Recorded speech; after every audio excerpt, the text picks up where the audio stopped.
right, welcome back to the Built to Grow podcast. I'm your host, Tim Lyons, joined by Randy Angston. What's up, buddy? Good day, my friend. Good day. We got a quick and hard and heavy one. Listen, guys, there's a million things to look at in your fitness business. A million, like million and one, let's be honest. There was a question that came up in our Iron Circle. It was like, hey, here's the 15 KPIs I'm looking at. And everybody's like, what are the things that you look at every day? And it came down to me, like I said this, I go, I only look at two things in my business. And this tells me everything I need to know. What are they? ROAS, which is return on ad spend. And we're going to explain how to look at that and find that, and Delta. And we've got whole episodes and training on this. And we'll share links and stuff to how to get that information. But why do I focus on just two? Number one, simplicity wins, right? I could go look at, revenue per member and total member count and revenue per month. And I could look at attrition rates, and I can look at, cost per lead and cost per acquisition. But all of the things that I'm going to talk about when we're going to start with ROAS, boil all of those things into one number. Yeah. Okay. So ROAS is ROAS. What does that stand? That stands for return on ad spend. How do I find that number, and why does it matter? The easiest way to look at return on ad spend is you can take 30-day increments and just say, like, okay, in the last 30 days, I spent this amount of money on paid marketing. That paid marketing resulted in this amount in revenue in the next 30 days. From acquired clients. Yeah. Right, cost per acquisition. So the new members, the new business that it generated. Correct. Right. So you spend money on marketing. It created memberships. Those memberships, over a 30-day future window, because you may bill monthly or weekly. Let's just say you bill weekly. I'm counting 4 payments here. 30-day attributions. Yeah. 30-day attribution. So, like, what did I get a return on that original spend of marketing? Why is that important? Because in this industry, too much emphasis is put on cost per lead. Why is that? Because when you work with agencies, Facebook's really good about giving you the cost per lead. You spend $1,000, you got 50 leads, $20 per lead, CPL, right? In your marketing agency, typically only can see that number because they don't know if you converted anybody, unless you're working with them really closely and sharing reporting and all that stuff, which I totally recommend you do. So CPL is irrelevant.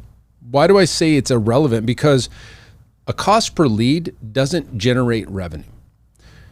Even a cost per acquisition is a little less irrelevant, but it's also irrelevant. What's relevant is order value. Sure. Average order value in a 30-day period. If I say order value, that's how much somebody paid you. Let's just go rough numbers, and we'll say you have $300 a month memberships. Okay, $1,000 spent. Let's just say you got 50 leads. That's $20 cost per lead. Okay, and of those 50, it trickled down. You got 25 appointments. Maybe 12 of those showed up, and you converted 5. Let's just say you converted 5. You converted 5 memberships out of the 50 leads at $300 a month. You have $1,500 return, $1,500 average order value. Yeah. The ROAS is literally 1.5. How do I get that? It's the what you got returned, the $1,500 divided by what you spent. So it's you spent $1,000, got $1,500 back.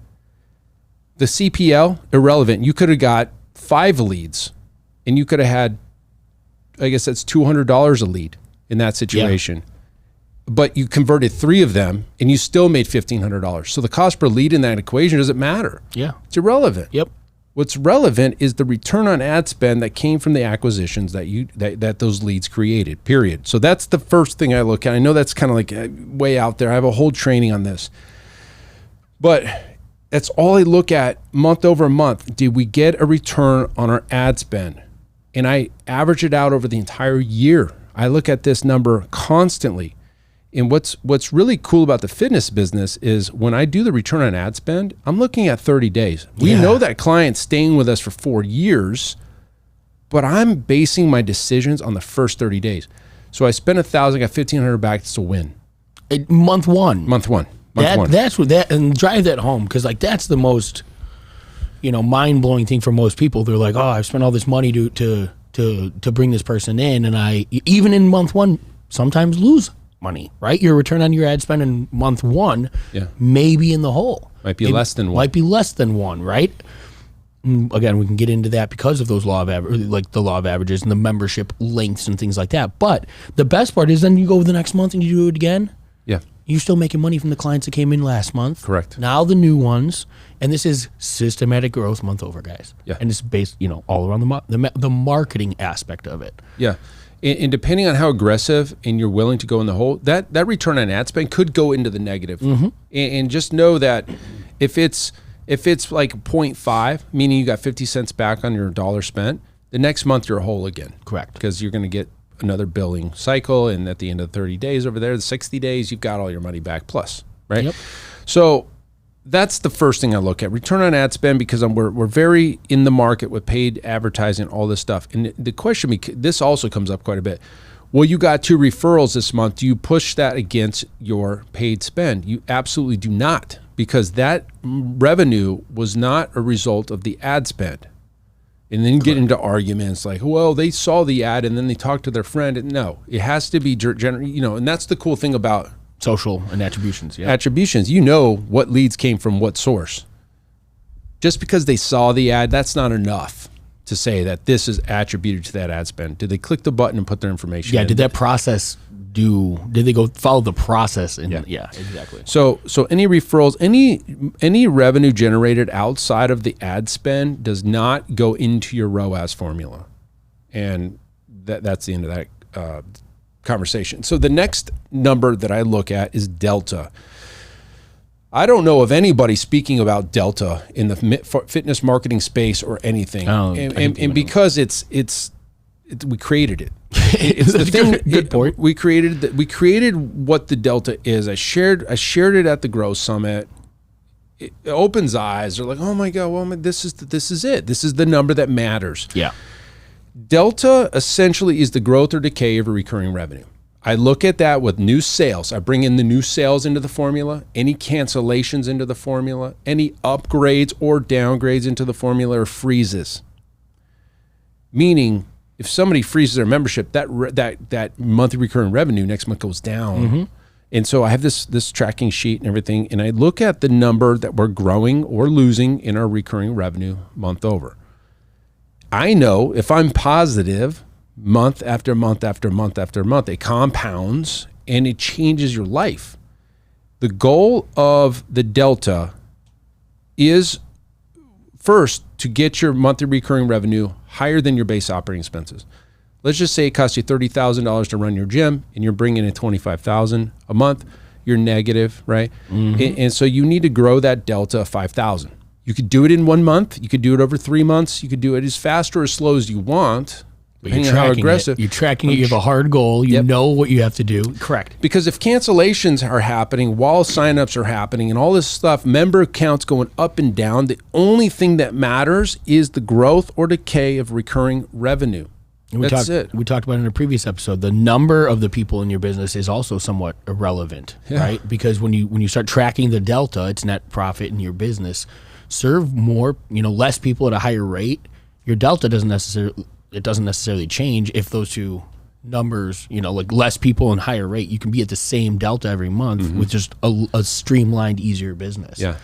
And so we've created this tracking sheet, and really you just plug in whatever month you're starting in, how many members you have, and what's your recurring revenue at, how many people are on freeze, all this stuff. And this sheet does the math for you. And I only look, it all boils down to this little highlighted yellow cell in the bottom right corner of this sheet. And I don't really, I see cancellations coming in. I see signups coming in. I don't look at daily. I just go look at that number. Mm-hmm. That number's going up, we're good. Yeah. If it's going down, we're bad.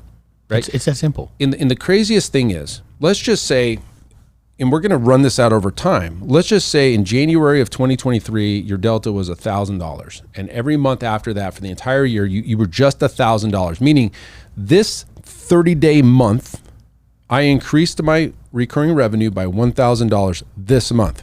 And then next month I did the same thing. And let's just say you locked in all those members this year in starting 2024. You didn't sign up or you didn't lose anybody. At the end of next year, 2024, your gross revenue will be $144,000 higher than it is this year. That's astronomical. Compound growth. Because in January of next year, your revenue is at $12,000 higher, and that's next month is $12,000 higher because you did it $1,000 per month every month.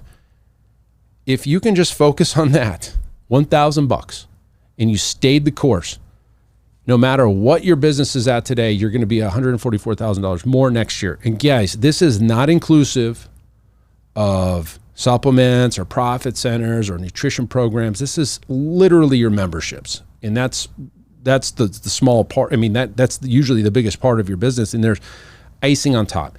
If you can get your recurring revenue, the membership base, to a point where it's covering your base operating expenses as early in the month as possible, then anything else after that's profit, including supplements, including t-shirt sales, including nutrition programs and transformation programs, all that stuff that you can throw on top, only do that once your recurring revenue is higher than your base operating expenses. Focus on that. That's it. Focus on that one thing. Keep your life simple, and your life changes, guys. This isn't not rocket science. No. It's so like all those. Of. Yeah, well, exactly. It's not 15 KPIs. It's not attrition rates. It's not revenue per member. So how many social posts you did this week, and how many likes, and how many shares? None of that shit. How many leads? No. CPL, nope. CPL. Like none of it matters. Did you grow your EFT? Did you grow your recurring revenue? Period. That's it. We said it a million times. The fitness industry has a huge advantage in recurring revenue. Don't throw it out the window because you want to get a paid in full because somebody told you that you don't know if that person can be here next year. Well, if your business sucks, of course they're not going to be there next year. Yeah, there you go. So create an amazing business, a delivery system. Yeah, your delivery, the experience that clients get in your gym. Make it better than anybody else in town. Keep your clients long term. Continue to grow your recurring revenue. Your delta is your number. Your ROAS is your number. You grow your delta by increasing your ad spend, then get your bigger ROAS and all this other stuff. 2 numbers. That's all I look at. I know if we're good or bad this month by those 2 numbers. I don't know what else to look at. I don't want to look at anything else. Anyways. There's no need, but I love the fact that it is that simple, right? Like everything Tim just laid out. I mean, this is exactly what we work with our coaching clients. I mean, the first thing that we do is kind of eliminate a little of the noise, right? There's so many different things in your business you can be looking at and focused on that a lot of that stuff just becomes distraction. The reason the delta is so powerful is because it takes into consideration a portion of other numbers that go into making up, the base operating expense in your monthly recurring revenue. Like it's considering all those things, but it's simplified into one number. Mm-hmm. And that's the focus. So once it's all set up, guys, that's what you need to focus on. That's the month over growth. This is literally how we help gyms double their incomes. Yeah. Double. Yep. Like month over. And obviously you do it with higher price points and everything else, but like at the end of the day, just grow your recurring. Grow it. Keep your clients happy long term. This is, by the way, it's not a short term solution. It's a long term solution. And it takes a minute. This isn't you snap your fingers and you sell 50 grand this month, but then next month you got to come up with a brand new freaking strategy and tactic and throw 10 grand at it to try to get it. And I mean, I can throw cannonballs through other models because of all the negatives that come with it. Yeah, there's some positives, or else you wouldn't do it. But why would you throw all this other shit out the window, break your systems, have different delivery systems for this type of product and this program versus this one? Like, keep it simple. Get your monthly recurring, get your membership price points to a point where you can actually make some money.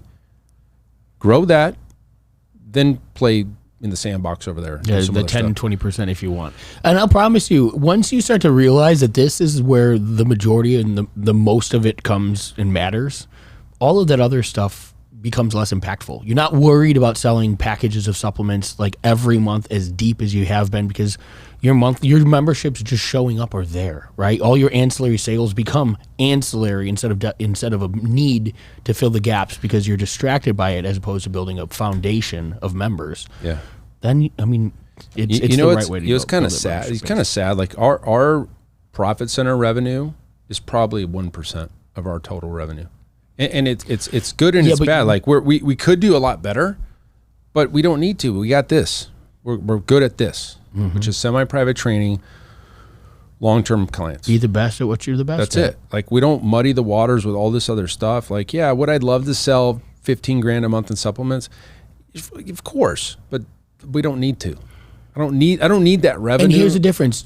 We know exactly how many members we need to go do to make $15,000 in additional revenue, a hell of a lot easier and an actual option month over, as opposed to going to create $15,000 in supplement sales that maybe next month aren't even an option. Yeah. So it's easy. It's the foundation. I'm gonna go eventually. Maybe I'll do it for like the rolling 12 and tell you what my owner benefit is out of this gym with 1% of profit center revenue. I already kind of know what it is, but you guys would be like blown away. So anyways, that's it for this episode, guys. Until next time, keep changing lives. We'll see you on the next show. Keep it simple. Bye. All right, and thank you for listening to that episode of the Built to Grow podcast, where we help gym owners win. Now, do you want to connect with me and other gym owners online? All you need to do is join our private Facebook group, Business Talk with Fitness Professionals.